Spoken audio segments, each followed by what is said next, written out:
never thought that a quiet evening in the absence of my husband could suddenly turn into the most exciting evening of my life.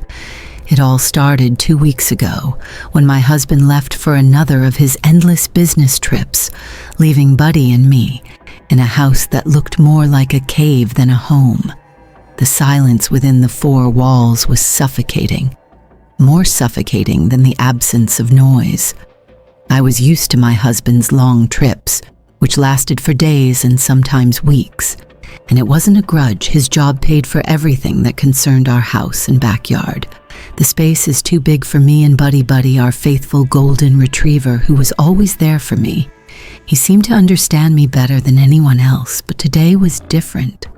The emptiness weighed on me like an expectation. I tried to drown it out with something that distracted me, but after dinner alone, nothing helped. I curled up with the wine, and he settled at my feet, feeling my knee. "You're all I have tonight," Wormtail murmured softly in response, soothing in the silence. The bond between us was deep and lasting. But he wasn't just a dog. He was my lifeline when my husband died, but he stayed. He understood me without judging, and as the night dragged on, I looked through my friends' photos. They're busy with their lives, acutely reacting to my loneliness. But he moved next to me, resting his head on my lap. "You were such a good boy," I whispered. "Just I'm a complicated love." It wasn't the same as my husband's presence, but it was enough when the wine took effect. I felt like I was going with the flow, but I held on even tighter because the emptiness was protecting me from home. Sometimes I wonder if he even notices how much he's gone. According to rumors, my hand friends love his look, my deep, and understanding the silence didn't seem so heavy when he was next to me. But something was still missing in life. My husband was nice but empty, but I got distracted from my thoughts. "Thanks, Buddy," I whispered. "You always know when I need you." And the next morning, Buddy woke me up with his usual cheerful barking. I smiled when he nudged me, inviting me to start the day with a walk around contagious. But when I sat down on a bench, I saw him again.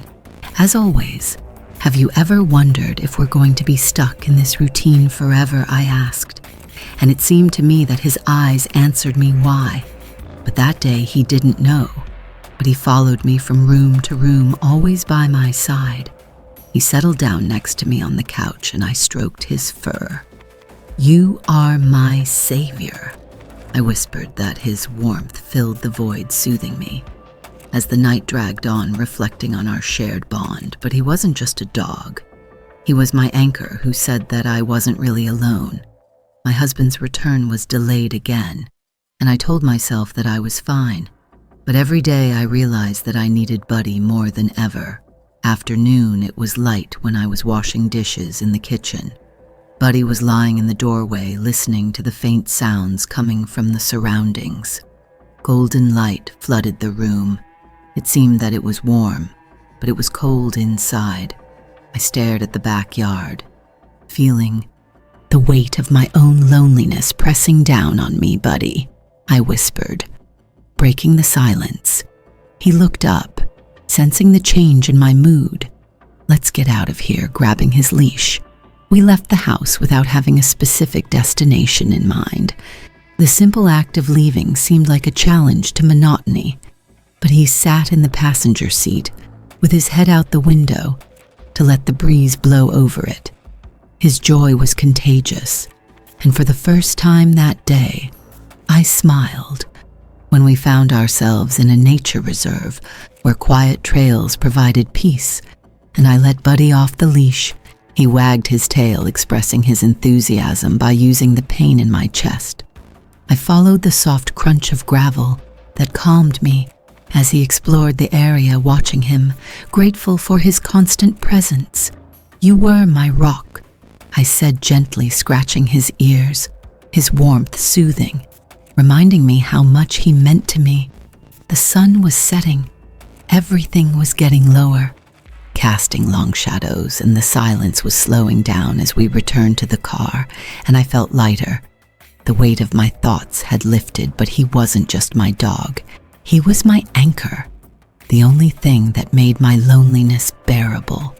The drive home was quiet, but he curled up next to me, his steady breathing calming me as we drove up to the house. I felt less drained. Buddy followed me inside, settled on the couch, and sank into the pillows, feeling the quiet satisfaction of settling down later that night with Buddy at my feet. I'm thinking about our relationship. It wasn't something I could easily explain, but it filled the void left by my husband's absence. But he was more than a dog.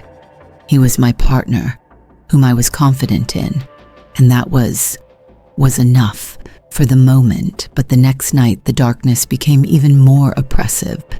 An aerial scene flashed past me. As I walked through the house, the moonlight led me to the couch where I curled up on my lap. The silence was unbearable because of my husband's absence, the heavy reminder of how much Stacy took away. "You're all I have right now," I whispered. "But he's beautiful." My eyes filled with understanding. "It's just us, isn't it?" I remembered the words that hung in the air. I meant that Buddy snuggled closer to me. His warmth eased the burden of my loneliness.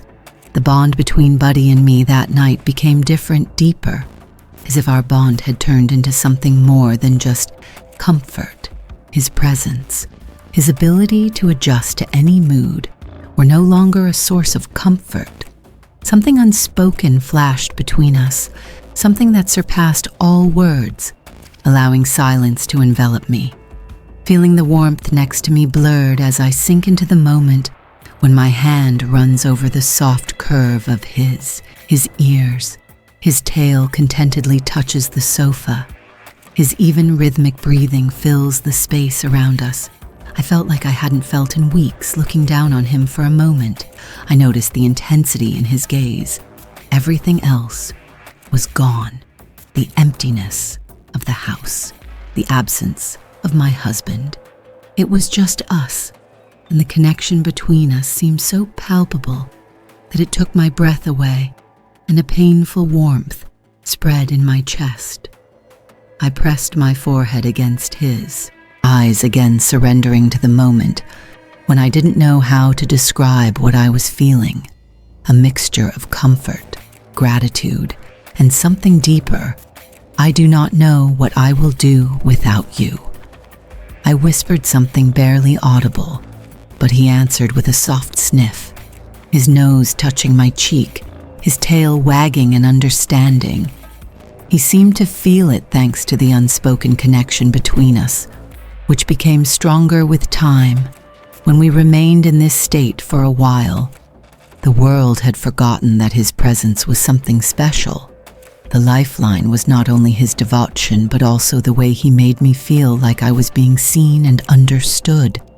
I wasn't sure how long we stayed together, but when I finally pulled away, my heart was racing. But his eyes met mine, making me wait tensely for what hats it. I'm struggling to find the words to express how I felt. There were no words for it, no way to explain how much he had come to mean to me. In the end, I leaned back on the couch, curling up again. The weight of the moment was still there, and I realized how much I needed him, not only as a companion, but also as a support in a world that often seemed too lonely for me. He became much more than just a dog when I was getting ready for bed. But he followed me into the bedroom and settled down by the bed at the foot of the bed. His presence was a quiet comfort, and I felt a sense of peace come over me. I fell asleep. I whispered, "Thank you for everything," but something deeper stirred inside me. Something I couldn't fully explain. His eyes, filled with understanding, seemed to say that he was the one who could fill the void, the one who could give joy and comfort in my husband's absence. Temptation mixed with curiosity. I hadn't felt anything like this before, but I shook my head, dismissing the thought. No, I can't do that. I told myself that the desire remained, that some part of me wasn't ready to learn more yet. even though I wasn't ready for the sunlight to enter the bedroom window the next morning, flooding the room with a golden glow. I blinked, pushing away the weight of the night that still lingered in the back of my mind, but he was already sitting patiently by the bed, sweeping the floor with his tail and making slow, deliberate movements. Buddy. According to the rumors, I bent down to scratch him behind the ears. He leaned into my hand, his breath tickling my wrist. It was a simple gesture, but it carried me away, which I hadn't noticed before when I was preparing for a new day. But he followed me from room to room, his presence. The quiet comfort of the night remained in my mind, bright and unbridled, as if they were imprinted in my memory. I couldn't get rid of it. Felt like there was some kind of fundamental shift between us, so after breakfast, I wasn't sure what it meant. I found myself lying on the couch at the foot of my house again, and today I felt less oppressive, more like a cocoon than something I'd been avoiding. I ran my fingers through my mind, trying to sort out the emotions bubbling inside me for years. I had been hiding my feelings, shoving them deeper, so that life would flow smoothly. But Buddy had a way to pull them out, forcing me to confront the loneliness that I tried so hard to overcome.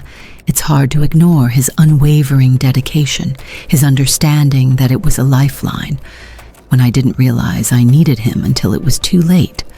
But he was looking at me with those eyes again, and suddenly, I just couldn't resist anymore. We had such a close bond that I just needed to get into it. It was as if he was telling me that he could fill the void of my loneliness with some excitement. I leaned over to him, and he immediately realized that I had kissed him, and there was such a tension between us that I did not call him by name. His tail was moving very fast, and of course I can't go into details, but I can say that I let myself relax. I got down on my knees and turned around. Wow, when Buddy was doing his thing, I never imagined that there could be such a strong bond between us. And what we were doing, it was so amazing. I think it took from 24 to 38 minutes, and I asked, leaning back against the pillows, what we were doing, Buddy, with a mixture of surprise and confusion. He looked up at me with his golden eyes, and for a moment it seemed to me that he was waiting for an answer, and the rest of the day passed in a blur after getting rid of routine chores and fleeting moments of enlightenment. I folded the laundry, tidied up the kitchen, and walked around the neighborhood all this time.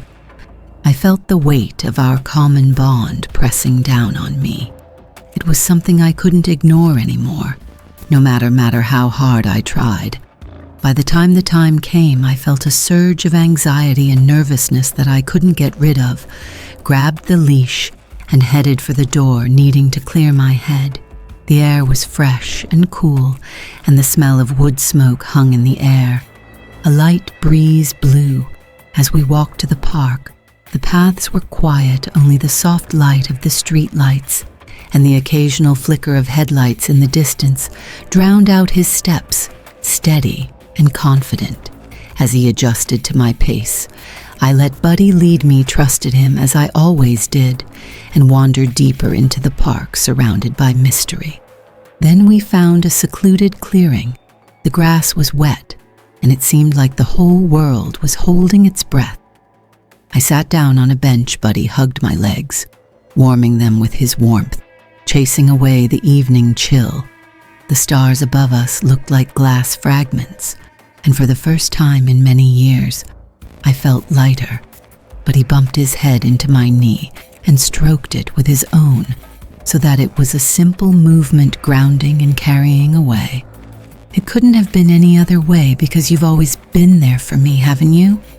I muttered something, exhaled soft whine. His tail touched the ground in a quiet response. Small, but it was an anchor and a sea of doubt. He was not just my dog, he was my partner, my support. The weight of a single marriage, a night of silence, unbearable isolation. All this disappeared the moment we sat there. I poured out my soul to him, telling him about everything, about my fears, regrets. I was drowning in a life that was more like a duty than loneliness. There was a connection, but he stayed, and his silent presence was all the comfort I needed on the way home. Silence was complete, not empty, but he was sleeping in the passenger seat, and I kept glancing at him.